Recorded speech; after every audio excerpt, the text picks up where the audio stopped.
Velkommen til Under Kalotten. En podcast, som tager afsæt i relationen til Israel. Jewish Agency er den store organisation, som på vegne af den israelske stat faciliterer og orkestrerer al indvandring til landet. Især i år har der været ekstraordinært travlt med at hjælpe ukrainske jøder ud af det krigshærgede land og til Israel, hvor de kan få hjælp til et hjem, arbejde, skole, sprog med mere. Danielle Mor er vicepræsident og ansvarlig for den globale del af det filantropiske arbejde, som organisationen har, samt kontaktperson til de kristne venner og relationer til Jewish Agency i Israel. I dag tager Danielle Mor os med på rejsen fra det uroplagede Ukraine til Israel og fortæller os, hvordan det kan lade sig gøre rent praktisk at facilitere et nyt liv i Israel.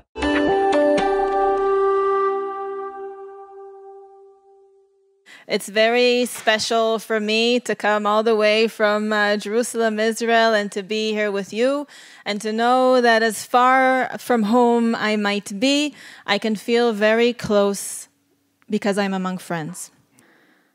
I'd like to show you and to take you on a little journey to Ukraine and to Israel. Will you come?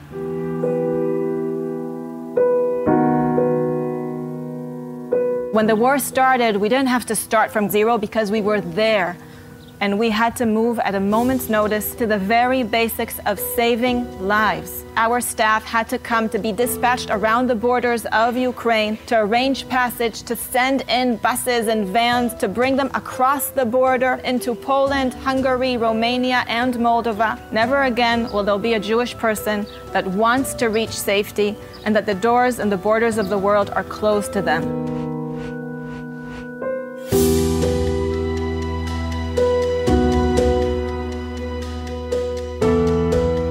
This is a place where the refugees come to after spending sometimes over a week along the journey of running away from the horror of Ukraine and coming to safety.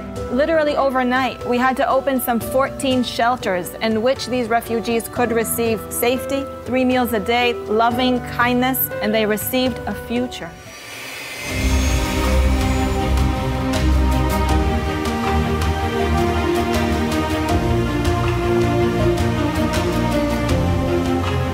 A more stark contrast could simply not be imagined between the warm welcome and the safety here for them and for their children and what they left behind in Ukraine. We have rescued across the border well over 15,000 people with over 450 bus runs.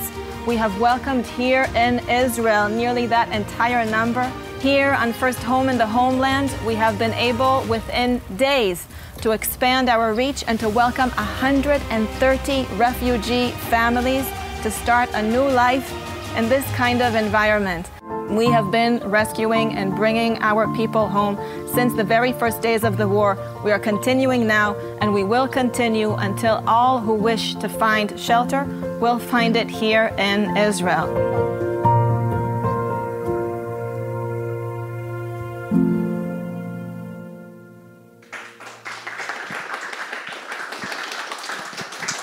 Taking a little look about what this crisis has meant in recent months. Hard to believe that it's already been since February 24th, that it's really been already 10 months of this insane reality. We're talking about over 40,000 olim that have escaped from both Russia and Ukraine. About 1,500 that escaped from Belarus, which until the war in Ukraine started, we all thought that what's happening in Belarus is the worst sort of reality that one can imagine as far as a country becoming completely totalitarian and using terror-like methods against its citizens. Now we see that Russia knows how to take that to another level, right? We look at over 130,000 urgent pleas for help that are received in our 24/7 operating call center in Jerusalem, and really hundreds of volunteers, hundreds of thousands of meals provided to those that are being rescued, and then thousands of hours of medical care and also support being given to Jewish institutions in Ukraine that are trying to keep their safety. What does it feel like to be a person that is now escaping Ukraine? When you are crossing the border from Ukraine into Hungary, this might be the first sight that you see, and a sight that normally people aren't so excited about border signs, but here this means safety. This means a chance at a new life. Thank God, as far as people leaving Ukraine, it's not the insane reality where hundreds of thousands were coming and where you had lines of 40 kilometers by the borders. We don't have that situation anymore. But we have every month about 300, 400 that are coming out of Ukraine to our different locations along the borders, and that we are bringing them home to Israel. So just to put that in perspective, in all of 2021, there were about 3,000 olim from Ukraine. Olim are those that make aliyah. And there were about 7,000 from Russia. So in a whole year, it was about 10,000. Now we're talking about that in just less than a year, January through September, it's over 42,000.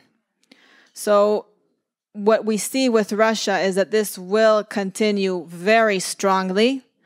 And with Ukraine, we understand that when the men are allowed to leave, they will leave.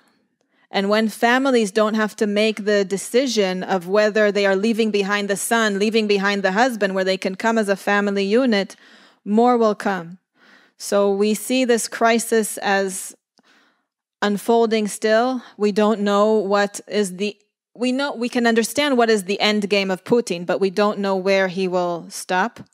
We have offices, we have staff, we have volunteers, and we were able to be there on those borders to make those connections, to create these escape routes. And how do you come to Israel after escaping that way? You come to one of our shelters, and there the state of Israel is awaiting you. You can come into a hotel in the center of Warsaw, and you have over there an opportunity to get shelter, meals, medical care, trauma counseling, and also, yes, you go through a metal detector, and all of a sudden you are now on the land of Israel, because Israel sent in its consuls and its diplomatic staff to be based out of our shelters in those countries, and right then and there to conduct the Aliyah interviews. And just to bring you into maybe a few of the little miracle stories that we've had, because there's so much darkness. There is so much fear. But while we are fully cognizant of that, while we fully understand that these are dark times, we have to be focused on the points of light and on what we are able to do in these points of light. And so just to share with you an amazing miracle story. This is 84-year-old Rita. The picture that you see on the left is her passport picture. She was living in Ukraine, not far from Kiev, alone, a very stubborn old lady living on her own. And when the war started, her granddaughter in Israel became hysterical. She spoke with her grandmother on the phone, and her grandmother, who was just a 3-year-old girl, when her family had to escape Ukraine because of the Holocaust, told her, "They are going to come for me." And her granddaughter said, "What do you mean they're going to come for you? Nobody is looking for you." And she said, "No, my neighbors, they all know that I'm Jewish. They're going to tell them that I'm Jewish. They're going to come for me." And she said, "No, grandmother, nobody is coming for the Jews. They're attacking all of Ukraine." But Rita just could not separate the trauma that she had as a 3-year-old girl when her neighbors told the authorities that they are Jewish and so they had to escape. Members of her family that did not escape fast enough were again murdered. She couldn't separate that from the reality of today. Her grandmother contacted a Chabad rabbi, made sure that somebody would come to her home and put her on a bus. And once she was put on the bus, her granddaughter knew that now she is coming to the border with Poland. But once she reached the border, she had already no cell phone, she had no reception. Her granddaughter had no idea what was happening with her. And this was in the second month of the war, when it was just thousands and thousands of refugees in these makeshift refugee shelters across the border. Her granddaughter called my colleague Rafi. She somehow got his phone number. He's an emissary, a shaliach, a worker of the Jewish agency that was based in that area. She sent him this picture, this passport picture of her grandmother, and she told him, "Rafi, please, you have to find her." And he told her, "I will find her." And then she told him, don't just say that to me to make me happy. You're lying. How are you going to find her? There are thousands and thousands of people there. How are you going to find her? And he told her, I will find her. That's my job. And he went into the Tesco refugee shelter that was created over there that had all these thousands of beds and people exhausted and crying and laying on them. He found Rita. Found her based on that little passport picture. You can see in the picture he's holding his phone. He's trying to compare to make sure that he found the right person. He called her granddaughter in Israel. He told her, I'm bringing your grandmother to you. He took her under his wing. He accompanied her all the way to Warsaw, got her on the plane to Israel. And here she's standing with her daughters and granddaughter, now safe and proudly living in Israel. So the Jewish Agency is today the largest Jewish organization in the world. We have a budget of approximately $380 million. And we use that budget to impact and to reach our people in about 65 countries around the world. And we impact about 2 million members of our people every year. And just, to put it in perspective, you say, oh, such a huge budget. But, to bring a person, to rescue them from Ukraine, to bring them to Israel is about $2,500 a person.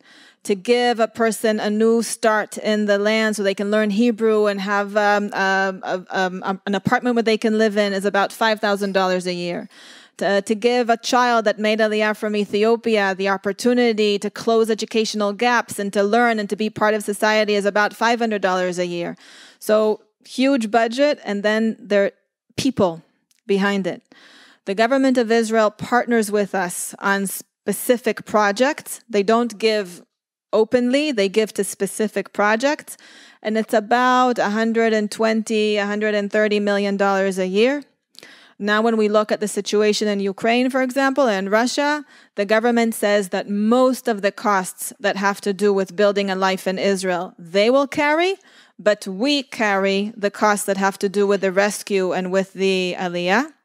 So you can see that it's about 2/3 of our budget that comes from gifts, donations, and about 1/3 that comes from the government of Israel. And when we think about how are we able to even accomplish any of this, we again remember that we are blessed to be in a situation where prophecies that were given thousands of years ago are coming true today. And when we see that Christian volunteers are there with us in a completely selfless and life-risking way, and we see that there are many, many more, thousands, hundreds of thousands, millions, I would venture to say, around the world that are praying because they remember the prophecies. And their remembrance brings them this faith. And the faith can lead them to action. And the action can lead them today to save. And you all here today, in a way, are witnesses to these stories that I shared. And being a witness can also carry a responsibility, which I'm sure that you feel without me saying this to you. A responsibility, again, to ask ourselves, how do we remember? What does that mean as far as our faith? And what does that compel us to do, to act? We remember, we have faith, so that we can act, so that we can save.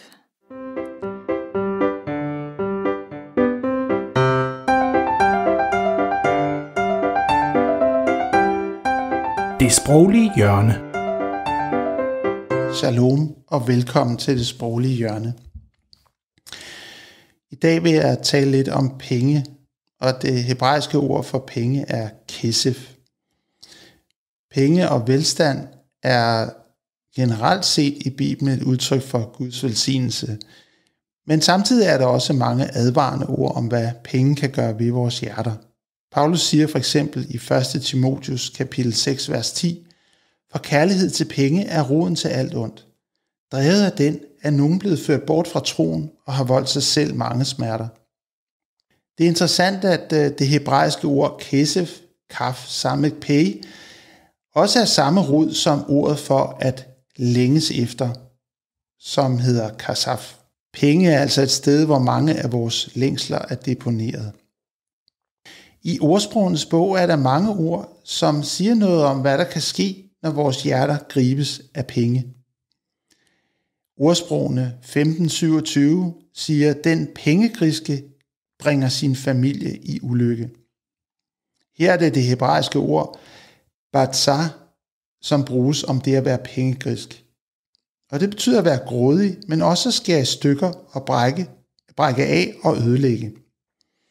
Billedet er, at griskhed kan blive en ødelæggende kraft i dit og i din families liv. Ordsprogenes bog, kapitel 23, vers 6, har også et meget interessant udtryk. I den danske står der, spis ikke hos knigeren. Den bid, du har spist, må du kaste op igen. Det hebraiske udtryk her i kapitel 26 er, spis ikke hos en, der har et ondt øje. Og det udtryk kender vi også fra bjergprædiken, hvor Jesus siger, saml jer ikke skatte på jorden, men er dit øje ondt, er hele dit legeme mørkt. Hvis nu lyset i dig er mørke, hvilket mørke? Griskhed og manglende generøsitet har altså en åndelig side. Vi bliver formørket ved at være griske, ved at være pengegriske. Må Gud velsigne os til at være generøse og ikke blive grebet af penge. Må Gud velsigne dig.